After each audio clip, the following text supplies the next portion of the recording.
What's up guys, my name's Liam, and today we'll be taking a look at the highly anticipated Kurosun Samurai balanced mousepad. This is said to have the perfect properties right in between speed and control, but is this going to be the perfect mousepad for you? Let's check it out.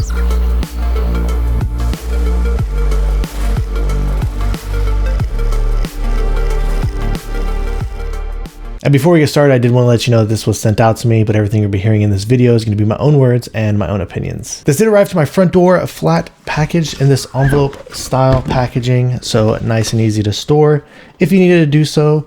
And included inside, they do give you a thank you letter. It does have care instructions and also does include a sticker. The dimensions are coming in at 490 millimeters in width by 420 millimeters in height, and this is sitting at 3 millimeters in thickness. I'm a huge fan of this minimalistic black and white design. With the printing right here on the Samurai, you do not feel this on the surface at all, so it doesn't change the actual properties of the pad. They do have their logo, however, down here in the bottom right hand corner, and it is slightly raised up on the surface, so if you were to move your mouse down there, you can feel on your skates. They did stick with this cool looking white stitching that goes all the way around the edges, and it does look like it was done very well. And it does look like the stitching is sitting about at level with the surface itself. They're still using an alpha cell base, however it has been slightly modified from the Ninja. The actual surface of the base itself is similar, so it still does have this sticky feeling to it, and it sits on all my desks nicely. No issues with it moving around. However, the properties of it does feel like it is a little bit more firm. And the elastic properties do appear to have a little bit of a quicker rebound than before. And though you still can push into this base, it does feel a little bit firmer and closer to something like a mid-style base. But when it comes to the surface, this is where all the magic happens, and this is a pretty unique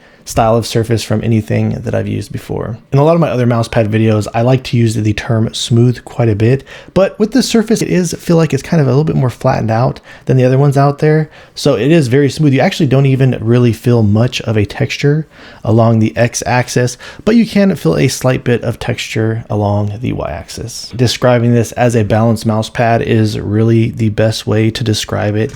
If you were to look at how the glide is here, as you can see, it's just very smooth overall. So you get a very low sense of static friction, but for my taste, it doesn't feel like it's too slippery and you're losing any type of control. So you still maintain a great sense of control when going back and forth. If you're to push harder into it, you do still get a really solid sense of control. So by no means does it feel slippery. And taking a look at the glide here across the surface, as you can just see how smooth that is. So it doesn't come to an abrupt stop or anything like that. So the glide all around has a really great solid speed, but again, it doesn't feel like you're fighting with the pad or anything like that, or at the same time, it doesn't feel like you're ever really losing control. And there is just a slight difference in speed along the X and the Y axis. Now, depending on the type of skates that you use, it does kind of impact the differences that you do feel on these. If you're using these harsher skates, I do kind of feel like the difference in the X and Y kind of sticks out just a little bit more.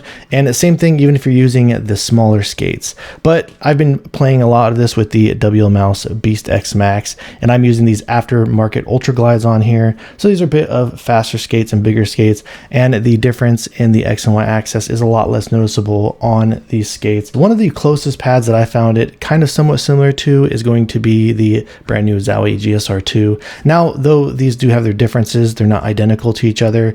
The similarities here is I do feel like on this Zowie G-SR II, it does have an SCR base and it is a bit more of a firm base. The elastic properties on the G-SR II are just a little bit quicker than the Kurosun Samurai, but this pad does kind of have that smoother feeling along the X-axis. You do notice more of a texture here on the Zowie G-SR II, especially on the Y-axis. It does have a much heavier texture. The G-SR II does kind of feel like a little bit more of a control style pad, where over here on the Samurai, you do get a little bit less of the static and the dynamic friction across the glide and even on the micro adjustments. So let's go ahead and drop the glide test between both of these. And next up, I'm comparing it to the Lethal Gaming Gear Saturn Pro. This is the newer version with the soft pour-on base on it. So the performance of these really in terms of speed and both the dynamic and static friction are not entirely far apart from one another. The surface on the Samurai does feel a little bit more smooth, whereas on the Saturn, you do notice a little bit more of a texture there. there.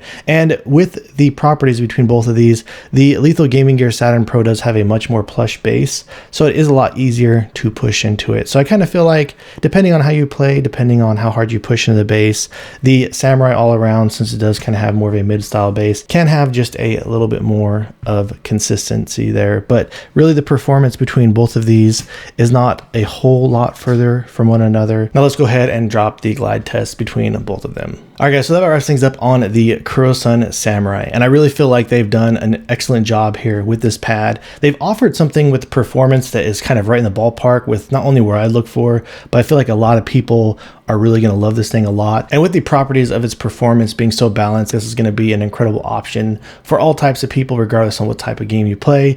Even if you're playing slower controlled style games, this will work great for that, or even the fast-paced shooters. All around, this is just a really solid option. This does live up to the hype, and this is going to stay in my current rotation of mouse pads. All right guys, so if you have any questions or feel like I left anything out, please let me know down in the comments below. If you've enjoyed watching this video and are interested in seeing more videos like this in the future, please drop this video a like and subscribe to my channel. And thank you guys so much for watching. I look forward to seeing you in the next one.